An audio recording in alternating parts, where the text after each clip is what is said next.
proposer des solutions qui sont assez pertinentes parce que les bassins de rétention que l'on crée doivent servir à quelque chose. L'eau que nous stockons, il faut penser à sa réutilisation.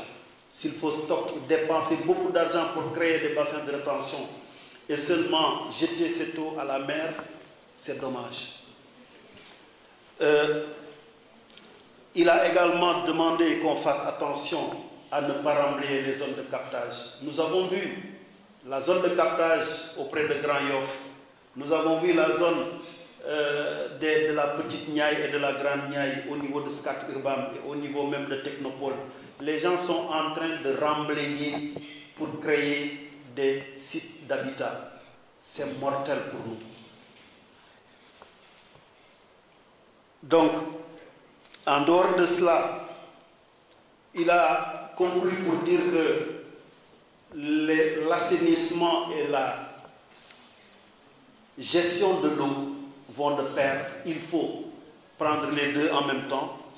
Pendant que le professeur Serigne Faye a lui mis beaucoup l'accent sur la durabilité que doivent avoir les solutions que nous proposons. Il ne s'agit pas seulement de faire des opérations coup de poing, de mobiliser beaucoup de sapeurs-pompiers. On en a mobilisé 3500 pendant le plan Orsec.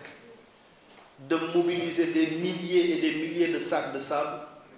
Il faut penser dans le moyen et le long terme à des solutions qui règlent le problème des inondations. Il a fait des propositions importantes. Il a également dit qu'il fallait avoir une vision prospective, gérer la temporalité et également avoir une vision pour l'organisation. Il n'y a pas de vision, il n'y a que le ministère de l'Intérieur qui est mis en avant. Peut-être qu'il est grand temps qu'on pense à la transversalité et qu'on pense à la valorisation des pompages en eau. Parce que la nappe phréatique, telle qu'elle se présente actuellement, on ne peut pas la laisser comme ça. On ne peut pas laisser la nappe à 30 cm dans une grande partie de la région de Dakar. Quand on pompait 17 000 à 20 000 m3 par jour, la nappe était retenue à un niveau acceptable. Maintenant qu'on ne le fait plus, qu'on ne pompe plus que 1500 m3 par jour, il est clair que la nappe phréatique va monter et ça crée énormément de problèmes. Il a demandé à ce que les sociétés comme la SONES SDE participent à l'élaboration de plans d'assainissement pour trouver des solutions durables. Il a mis beaucoup l'accent sur les bassins de rétention. On ne creuse pas simplement des trous pour canaliser l'eau. Il faut penser qu'il y a des bassins versants, que les bassins versants vont d'une commune à l'autre, que les communes doivent se mettre ensemble pour gérer cela et que dans la conception, dans le dimensionnement, il faut absolument tenir compte de l'ampleur des bassins versants pour pouvoir dimensionner. Si on ne le fait pas, ce qui s'est passé il y a 3 jours se passe, c'est que quand il pleut 40 mm seulement, les bassins se déversent. Il a mis l'accent sur la sensibilisation, de la gestion concertée avec les populations. Donc voilà un peu, en gros, ce que les experts ont dit. Moi, ce que j'ai dit, ce n'est pas beaucoup. C'est tout simplement qu'il faut qu'on se retrouve autour d'assises nationales et qu'il faut discuter. Qu'il ne faut pas culpabiliser les populations. Ce ne sont pas les populations qui sont fautives. C'est depuis 1950 jusqu'à maintenant qu'on a accumulé ces erreurs-là. On ne peut pas accumuler des erreurs pendant 60 ans pour essayer de les régler en 2 ans ou en 3 ans. Donc voilà un peu en résumé ce que je voudrais dire. Il y a des questions maintenant qui sont posées des inondations. C'est une question nationale. Il faut que toutes les parties prenantes soient de la partie.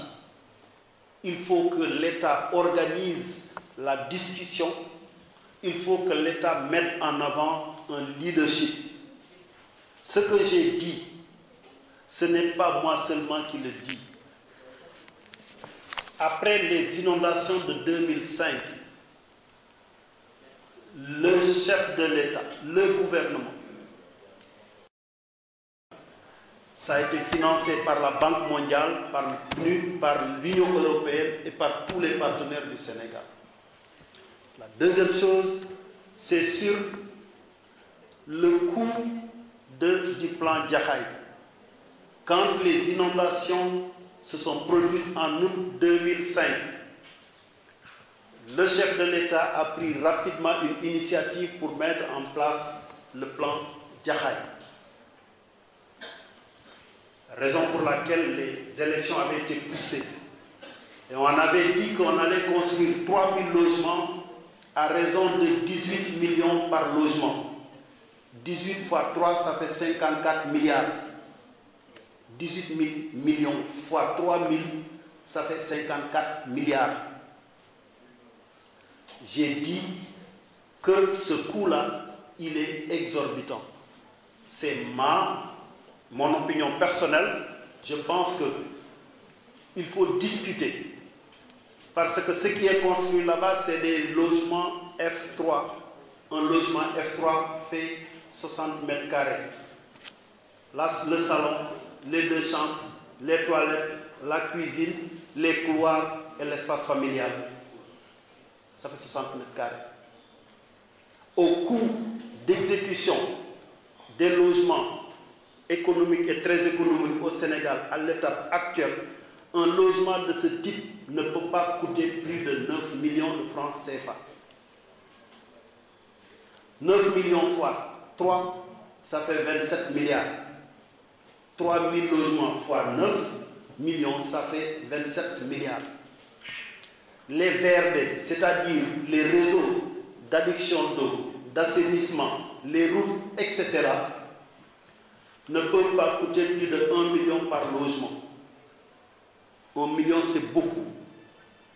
Si vous le faites, ça vous coûte 3 milliards de plus. Pour les VRD, ça fait 30 milliards maximum. Je persiste sur cela. Maintenant, si on nous dit que les bassins de rétention qu'on a construits, ça fait 25 milliards, je dis ça reste à prouver. Mais là, ce que l'État a fait jusqu'à présent et ce que les promoteurs ont fait jusqu'à présent, la ZAC de Mbao, la viabilisation d'un hectare à la ZAC de Mbao a coûté 20 millions par hectare.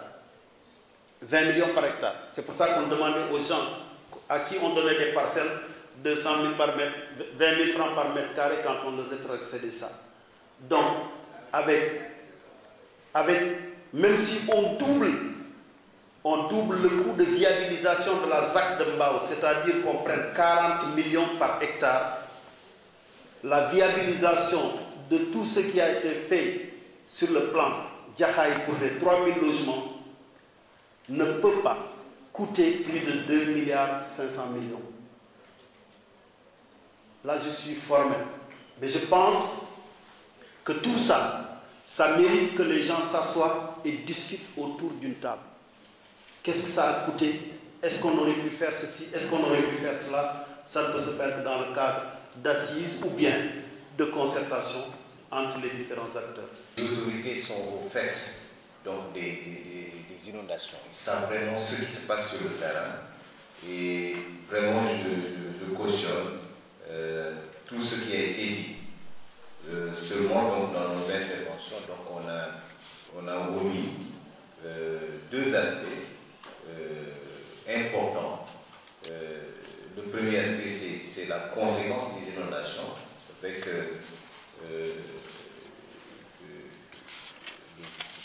puisque je ne suis pas spécialiste donc, de santé, je n'ai pas voulu vraiment glisser sur ce terrain.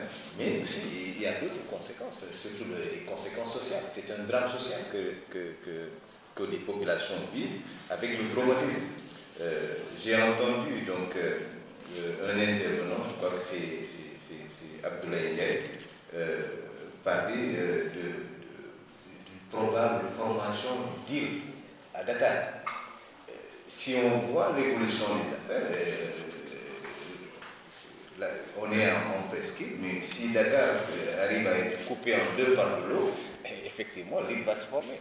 Donc, depuis 1989, on voit donc comment l'extension des inondations se produit, de telle sorte qu'on arrive à être un peu coupé à deux au niveau donc, de Dakar. Le deuxième grand point, donc, que les intervenants donc, ont pris en compte et que je n'ai pas trop aussi développé, c'est le volet assainissement. Là, je dis, c'est le volet assainissement peut-être qui a été à l'origine de tout. Parce qu'en fait, le fait qu'il n'y ait pas d'assainissement dans la banlieue, c'est ça qui a fait que toutes les maisons, on construit dans toutes les maisons, il y a des fosses septiques qui ne sont pas étanches au bas, et tout percole vers les nappes. Et ce signal de pollution a été donc mis en évidence depuis le milieu des années 80-90. Et du fait donc, de cette forte pollution, il y a eu évidemment arrêt de pompage. Et qui dit arrêt de pompage, donc dit remontée de nappe. Et c'est ça vraiment qui est l'une des causes donc, principales. C'est-à-dire que s'il y avait assainissement, peut-être on n'en serait pas là